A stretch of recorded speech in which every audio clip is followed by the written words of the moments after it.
नमस्कार। युवा मंच ऑफिशियल यूट्यूब चैनल के माध्यम से सभी साथियों को बहुत स्पष्ट और बहुत क्लियर बताना चाहता हूं कि आप सभी को पता है कि टीजीटी पीजीटी के 34,500 से अधिक पद हो चुके हैं।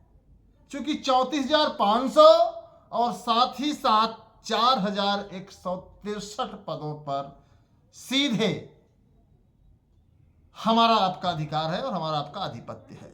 लेकिन ये अधिकार और आधिपत्य किस तरीके से हमें मिलेगा, उसके लिए सीधे सीधे हम लोग सरकार से सवाल करने जा रहे हैं, वो भी इलाहाबाद हाई कोर्ट उच्च न्यायालय में।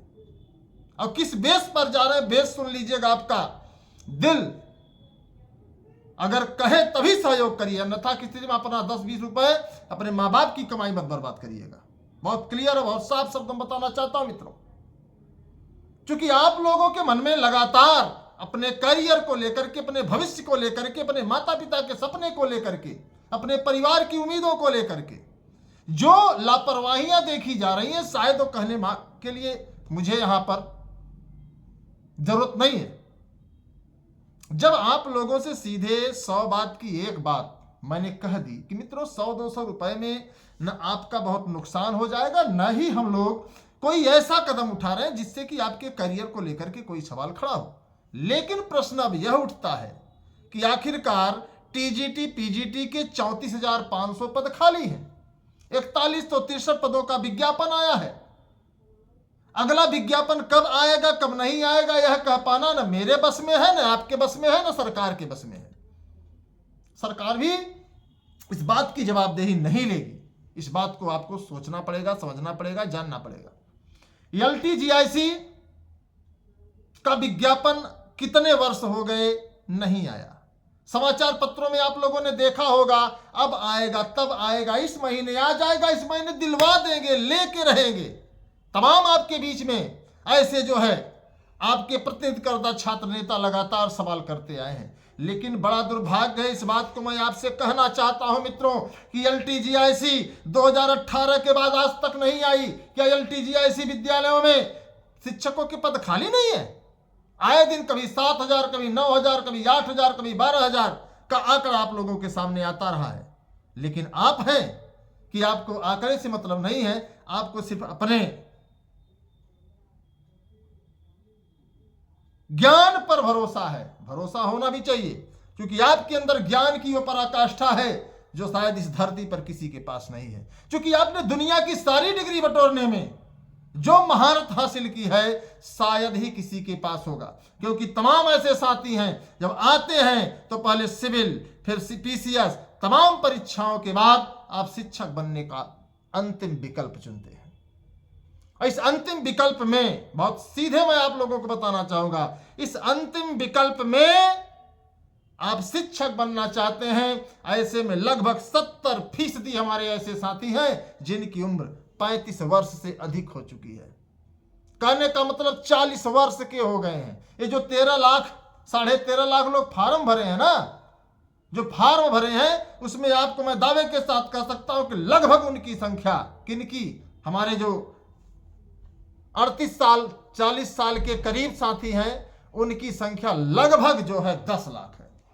सिर्फ नए साथी तो 3-4 लाख है। इस बात को समझना पड़ेगा।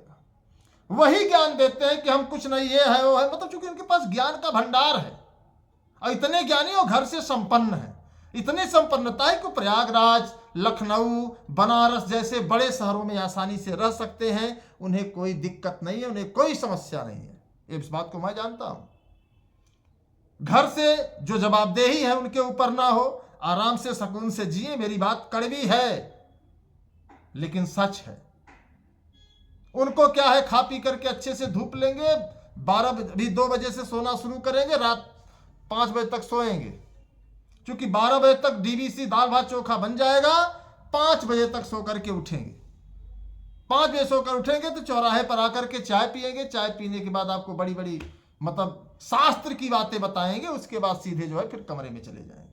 उनका यही दैनिक कार्य है। उनसे आप इस बात को में, हाँ कुछ लोग ऐसे भी हैं जो अपने परिवार के भरण पोषण के लिए 2 वक्त की नौकरी कर रहे हैं, कहीं प्राइवेट विद्यालय में, कहीं कोचिंग में, कहीं इंस्टीट्यूट में, कहीं अपना टाइपिस्ट, कहीं कुछ मतलब अपना कर रहे हैं। तो उनको भी बहुत ज्यादा इशू नहीं है।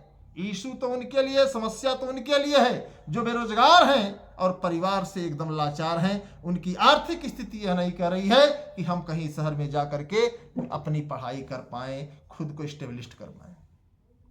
ऐसे में जो भी साथी, मैं सभी से कहना चाहूंगा मित्रों, ये जो 34,500 पद है ना, कभी जीवन में नहीं मिलेगा।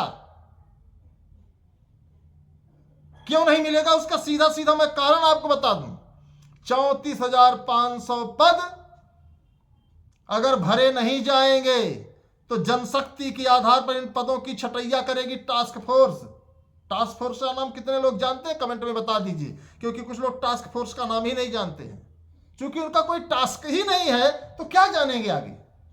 अगर आपका टास्क है कि आपको एक शिक्षक बनना है, आपको अपनी जिंदगी संवारनी है, आपको अपने माता पिता के सपने को साकार करना है, आपको अपने परिवार की उम्मीदों पर खरा उतरना है, तो आपको टास्क बनाना होगा, आपको उद्देश्य बनाना होगा और आपको उस उद्देश्य के तहत आपको काम करना पड़ेगा। अब केवल पढ़ाई ही उद्देश्य का मात्र एक टास्क नहीं है। सच्चाई यही है कि हमें आपको हर हाल में मेहनत करनी पड़ेगी दोस्त, पढ़ना पड़ेगा, उसके साथ ही साथ लड़ना भी पड़ेगा। क्योंकि मैंने वो सफर देखा है, मैंने वो दौर देखा है। जो लोग कह रहे कि आंदोलन से सब कुछ हो जाए, बड़े आंदोलन का आगाज किया जाए, मित्रों एक बात बता दें कि वर्तमान समय में पूरे प्रयागराज में धारा 144 बदल करके 166 हो गई है कि 4 लोग कहीं एकत्रित नहीं हो सकते बिना परमिशन के। हमने प्रशासन से बात किया, कोई परमिशन नहीं, कोई भी मतलब फरवरी तक कोई भी आंदोलन आप नहीं कर सकते। अब बताइए मैं क्या कर सकता हूं? हमारे आपके पास एक ही विकल्प है, जनहित याचिका। जनहित याचिका के माध्यम से हम अपनी आवाज सरकार तक पहुंचा सकते हैं और सरकार को हिला सकते हैं। सवाल करेंगे। सवाल नंबर 1, ध्यान से सुनिएगा। अशासकीय सहायता प्राप्त माध्यमिक विद्यालयों में अध्ययनरत छात्रों को कौन पढ़ा रहा है जब 34,500 पद शिक्षकों के खाली हैं तो? और कब से खाली हैं? 2022 से ही खाली है दोस्त, अगस्त 2022 से। तो वहां कौन पढ़ा रहा है? आखिर उन बच्चों के मौलिक अधिकारों के साथ खिलवाड़ क्यों किया जा रहा है और इसका जिम्मेदार कौन है? सरकार ये जवाबदेही तय करे कि आखिरकार इन 34,500 पदों पर भर्ती कब करेगी। अभी हाल ही में सरकार ने एक विज्ञापन जारी किया है 2022 में ही 4,163 पदों का। तो इन 4,163 पदों का जो विज्ञापन जारी हुआ है तो सरकार इसको कब पूरा करेगी? अर्थात शिक्षा व्यवस्था को पटरी से उतारा जा रहा है। महोदय, बेहतर है किसी भर्ती में इन पदों को जोड़कर तत्काल जो नए हैं उनको मौका दे दिया जाए, तत्काल भर्ती प्रक्रिया पूर्ण करके उन शिक्षकों को, उन बच्चों को शिक्षक मुहैया कराया जाए, क्योंकि उनके भविष्य के साथ मजाक नहीं होना चाहिए। अब आप बताइए इस सवाल पर आपका क्या जवाब है? आप भी जज हो सकते हैं, आप भी वकील हो सकते हैं, आप भी समझदार हैं, बड़ी बड़ी डिग्रियां ली हैं, लाखों की डिग्री बटोरने में आपने कोई कोर्कसन नहीं किया है। ये सवाल है। अब इस सवाल के आगे अगर आपका कोई प्रश्न है तो आप बताइए। दिल्ली हाई कोर्ट में सरकार को घेरा गया 37,000 पदों को लेकर के, प्राथमिक विद्यालय में भर्ती को लेकर के। हाई कोर्ट ने कहा कि बच्चों के मौलिक अधिकार के साथ मजाक किया जा रहा है। बच्चों के मौलिक अधिकार को ध्यान में रखते हुए सरकार को शिक्षक भर्ती करनी चाहिए। आप देख लीजिए जाकर के हाई कोर्ट के ऑर्डर को।